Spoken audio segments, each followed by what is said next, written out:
સવારમાં બધાને good morning ને જો ઘીમાં પસપસતી ભાખરી બનીને રેડી છે તો આવી સૌ બધા નાસ્તો કરવા। નાસ્તો કરી ઘરના નાના મોટા કામ પૂરા કર્યા અને ગાહડી એક ગાભા મારી એકલીને ધોવાના છે। એટલી વારમાં તો સાજીદ ખટારો ભરીને હાડી પણ લઈ આવ્યા। પાછા તો કે સલન લાવી પગાર લેતો આવું।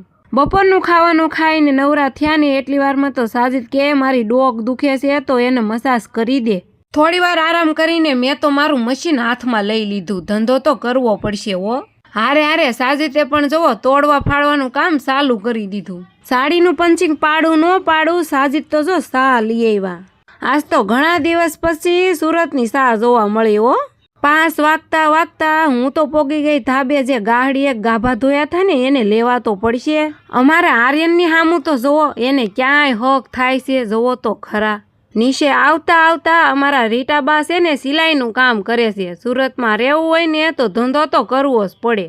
આ છે એના પાડોશી, આપણો પહેલો સગો સંબંધી પાડોશી કહેવાય। અમે બધાય પાડોશી સવી। સાજીદને જોવો ડોક દુખતી હતી ને તો એ દવા લઈ આવ્યા છે।